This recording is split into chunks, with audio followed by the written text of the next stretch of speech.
Hello and welcome to the Believe You Can podcast. My name is Claire Fishington and I'm your host. Thank you so much for joining me. I'm so excited you're here. I am a mum to a little girl called Ruby. I have a background in musical theatre and acting. I run my own online business and I'm so excited to be your host for this podcast because I'm all focused about transformation, overcoming obstacles, building self-esteem and confidence, and just knowing that you, if you put your mind to it and you believe that you can achieve anything. Hello and welcome to the Believe You Can pod. My name is Claire Fishington. I'm so excited you've decided to click on and have a little listen to me. I have thought about doing this for such a long time, and it's January 2021. And I thought it's time to take the plunge and just do it. So Believe You Can is something that has always been in my thoughts, and knowing that I had the possibility within me. If I believed that I could do something, I could do it. I could change a situation. I could feel better about myself. I could be successful in a career or in a business, or, bringing up babies. Like, believing you can is something that I just want to give you and inherit in you, that it is possible to create anything when you believe that you can. So that's kind of where that started from. And this podcast is going to give you some inspiration. We're going to hear like transformational stories of people that have overcome adversity and what shifted for them in their mindset for them to be able to do that. I want to bring loads of fun. I'm Ginger. I know you can't see that on the old through the old microphone here, but I am Ginger, and I love being Ginger. But when I was a kid, I didn't. So to take you back, I was bullied at school for being Ginger, and my surname is Fishington, which is, it's not the one, is it? Like Ginger, fish, you can imagine. And when you're young, those comments that now you'd laugh off and you think of banter, you don't really understand banter at that age, do you? But so that time was quite, I wouldn't say traumatic is a really strong word for it, but I didn't want to go to school sometimes. It was really hard, but it taught me so much. And I'm so grateful for that experience. And that's one of the things that I've taken with me throughout life, is just to be grateful for all of the different things that come our way, because I think there's a lesson in everything, and even the hard things, right? I read a book a couple of years back, probably 2012, I read it actually, by Jack Canfield, called The Success Principles. It's absolutely incredible how to get from where you are to where you want to be. One of the things he talks about in that is event plus response equals outcome. So we can all have an event happen, but it's how we respond to that event that creates the outcome of that situation. So, having positivity and raising your vibration and believing that you can have a different outcome, it all starts there and has done so many times for me. So anyway, all I ever wanted to do when I was little was be a musical theatre performer. And I'm so lucky and honoured that I had the opportunity to do just that. I've worked on Mamma Mia, the show, both films, Sound of Music, a little bit of TV. I did a Banged Up Abroad episode. I wasn't the person that actually got banged up. I was the actress that played the person that was banged up. So just for not any confusion or anything. And loved my career, but in between jobs, I was doing all the other jobs, doing everything in between. It was really stressful. It's like a feast or famine kind of lifestyle. One that gives you amazing highs, but can also give you, incredible lows, and you're really judged on how you look and, what your weight is. And, there's so many facets to it. And, and that's all my perception as well, because I'm always been a person that's been up and down with weight. I'm like yo-yo, and, and I'm now really passionate about self-care every day and focusing on nutrition and exercise, and how, believing that you can do those things daily can improve your life. But it's taken me 37 years to get to that point, right? And one of those reasons, I think, was because having a career in musical theatre, I went to an amazing college, learned an incredible work ethic at Arts Educational School of London. If anyone's wanting to do musical theatre, highly recommend it. So my glasses keep feeling a little bit low through the mic. You can't see that, but they were falling off. So, a incredible work ethic, and just knowing that, if I wanted something, you're in the top 1% when you're performing on the West End stage. You've got to believe that you can do it. You've got to have that that knowingness,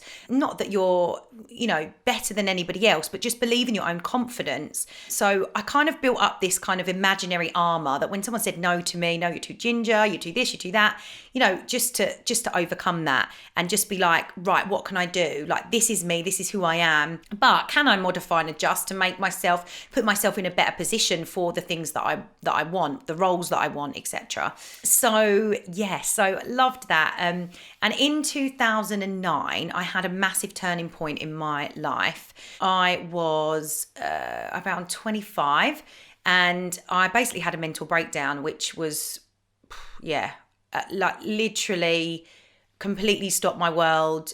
Basically what happened is my partner at the time, who I adored, and we were in a really great space, but unfortunately his dad got terminal cancer.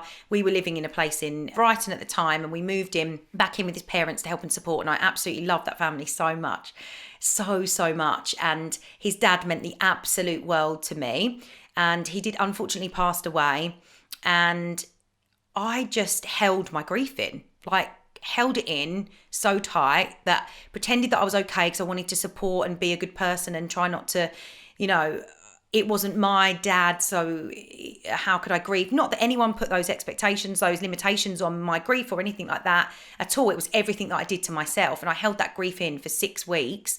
And then the family went away for the weekend for a celebration or something, but it was, I can't even remember what it was actually. Oh my gosh, my brain's gone.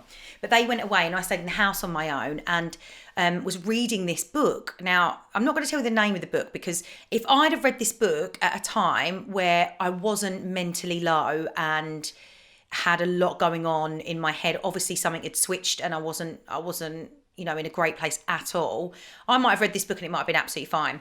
But I read it at a time where I was in that dark space, and this book was like, I'm going to call it faction, which is a cross between fact and fiction.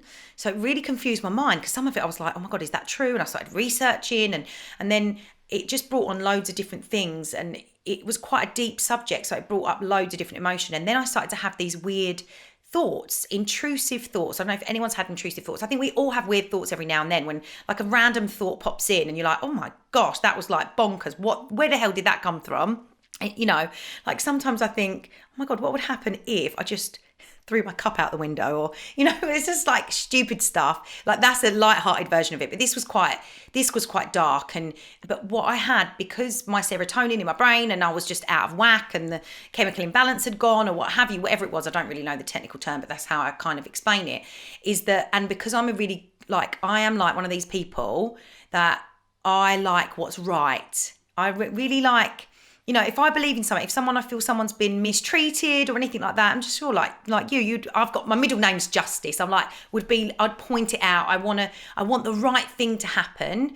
My friend Charlie always says your middle name is Justice because you want the right thing. Yeah. So basically my brain kind of did something to me where it kind of, it would be like, why am I thinking this? Why am I thinking this? Oh my gosh, I'm thinking this and I'm thinking this. And then what my counsellor explained to me at the time was that when I was doing that, I was bringing the more of the thoughts in, that, what you focus on grows. And that's what I was doing. I was focused on this negative. I was reading the negative newspapers, watching the negative on the TV. I remember so clearly some incidents that happened at the time that literally blew my mind and made me like go down a rabbit hole of, negativity and depression. And it was just a spiral. I was basically spiraling out of control, was the only way to explain it. And because of that, my relationship broke down. And that wasn't really for any other reason than that. It wasn't like we, at the time didn't love each other. It just, unfortunately it didn't survive that situation. At the time, I was absolutely devastated by that. Like, I couldn't even cope. I mean, the poor guy, I think I phoned him every day for a year to try and like make amends, but I couldn't really make amends because I still wasn't in a great headspace at all. So I then was doing Sound of Music, so which is a really hard thing, right? It was my dream job. I was playing Liesl in Sound of Music. I was absolutely loving it, but I was trying to pretend that I was okay, but mentally I wasn't, and struggled with that daily. And because I didn't have tools and tricks that I'm going to share with you throughout this podcast and throughout different episodes from today, but I will share a few with you today that have made such a difference in my life now. My sister then lent me a book called Peaks and Valleys. It's by Dr. Spencer. I always forget his middle name. He wrote the book Who Moved My Cheese as well, which is a really great book. And yeah, so this book is amazing because it's a really simple book, really easy to read for anyone that's not in a great headspace. And basically what it did for me was it made me see that I was in a valley, but that was okay, and that there would be a peak in my life again, and that I had to experience these valleys in life to really appreciate the peaks and those times. And you know, if I really look back at that time, I wasn't looking after myself nutrition wise. I was eating very little, which obviously then, you know, there's a connection between our gut and our mind. That was all out, not being supported.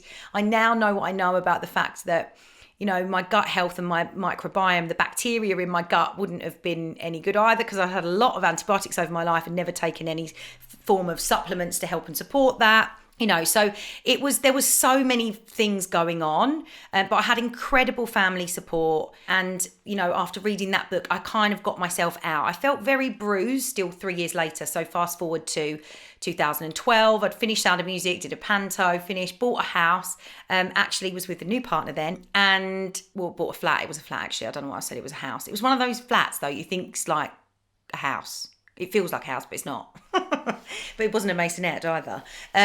So yeah, and then I was in a position where I was out of work and had nothing to do. There was no jobs to go to. In previous times, I'd worked in a bank, worked in a bar, done loads of different things. But this was like mid to end of the recession, and I just couldn't get any work. So then my friend Stuart asked me if I would hear about his business that he was doing. And it was a network marketing business. I didn't really understand it. To be honest, I was a little bit skeptical. I was an open-minded skeptic, if that makes sense. So I'm always up for hearing something, but at the same time, middle name Justice, I've got to know it's good, it's ethical, and all of those sorts of things. So I listened to what he said. You know, we had a few conversations, tried the products, and absolutely fell in love with the brand and the ethics and the ethos. And I have built a business with that brand and been really successful with that company for the last 9 years. That fast forwards to today. And the reason I'm fast forwarding quickly on that is because that was the real beginning of my development journey and of that process of knowing that if you believe that you can, if you believe that you can do something, you can. You're halfway there. You've got that confidence within you and that conviction and that passion that you can achieve things. And it's only really now that I believe that in other facets of my life, as well as in business and things like that. But, you know, like I learned the power of goal setting. And actually what I realized is that in my career, I remember so distinctly one day writing down that I wanted to be a lead in a musical. I wanted to be in a TV show. I wanted to be in a film.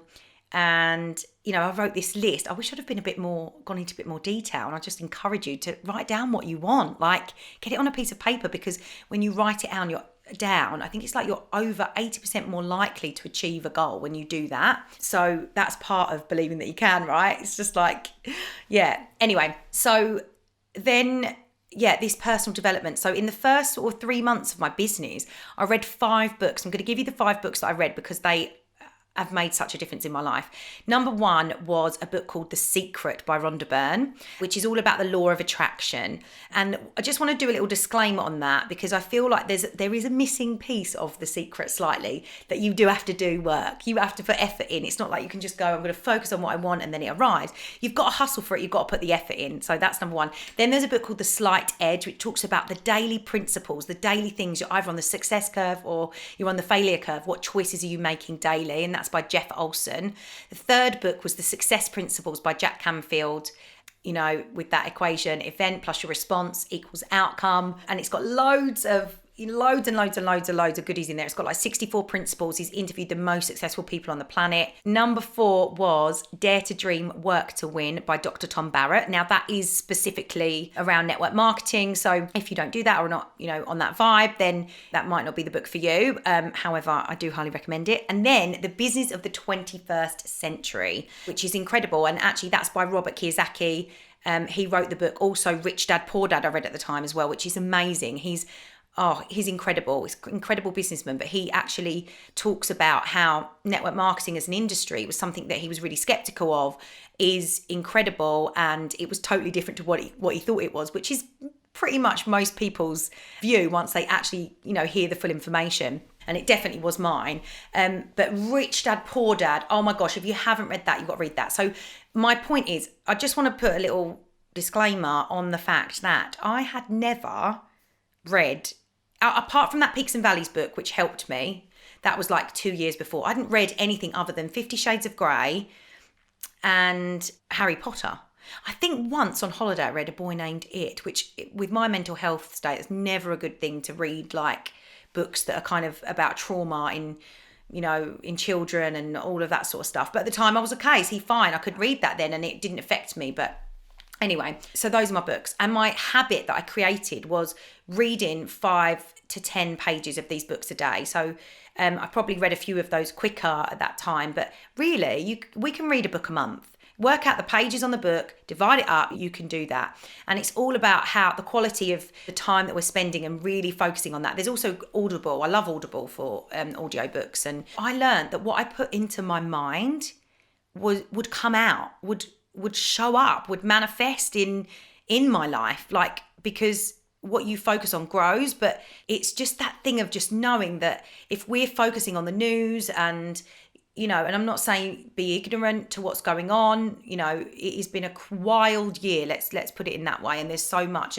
sadness and so much, all of that stuff. But some of the things like watching the news every 2 minutes isn't going to serve me, isn't going to make me show up the best in the world that I can. And the reason that I'm doing this podcast is I want you to know that if you believe that you can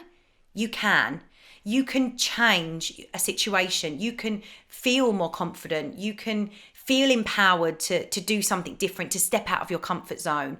And that, positivity makes a huge difference in the world. And you can be the light for so many people. So I hope that kind of me telling my story and, being completely open and vulnerable. And it actually, it boggles my mind that I was actually that person once, that I was really down and went into the darkest places. And the reality of it was that I was suicidal. I remember my sister got married on September the 4th, and I'd planned that I was going to jump in front of a train on September the 5th, like, because I didn't want to do it before her wedding. I thought that was really unfair. So I'd do it after, and I really thought before I understood mental health and feelings of suicide that I just couldn't understand it. I felt like, why would somebody do that? Not that it was selfish, but I just like, why? And I've got an actual jumper on that says why, which is really weird. I didn't actually mean to have that on. Like, why would they do that? And then what I want you to know is if you or anyone that you know is feeling really low and needing that support and having any kinds of intrusive or suicidal thoughts, that you need to speak up. It's one of the biggest things that I did that made a world of a difference to me, was actually just speaking the truth of what I was thinking. I was really worried that I would be judged and what would people think. But there are people that love you, and you can reach out to the Samaritans and that they can help. I've also got an incredible lady that I work with. She's kind of like a coach, from a counsellor to a mindset to business. She's just epic. Her name's Ikela Paul, White Stag Coaching.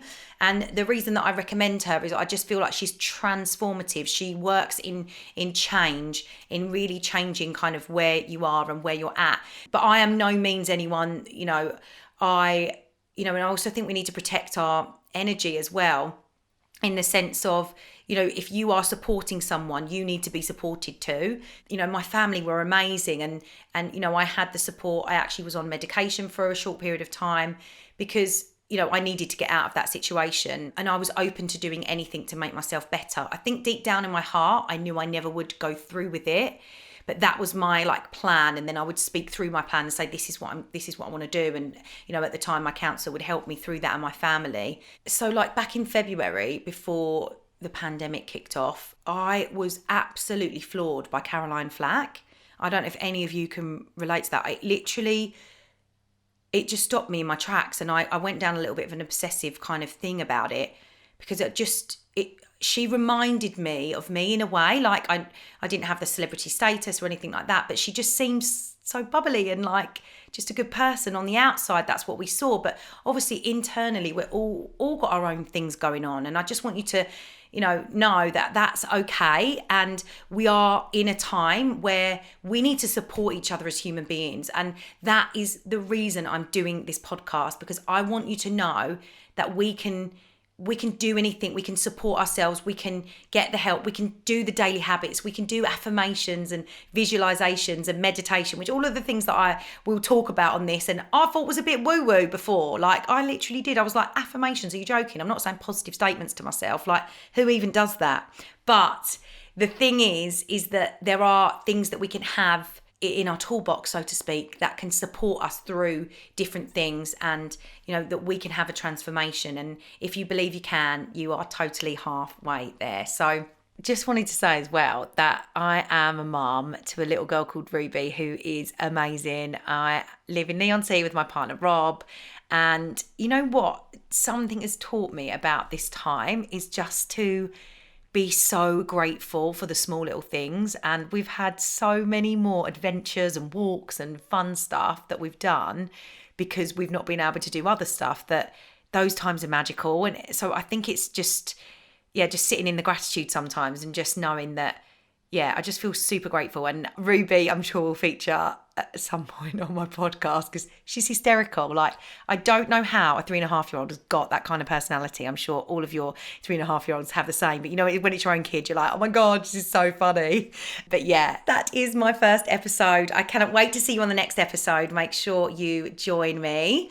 And I appreciate you all so much. And I just know this is going to be an incredible journey, and I hope in a small way this might have resonated with even if just one person. If it makes a difference, that's why I recorded this podcast. Thank you so much, and look forward to speaking to you soon.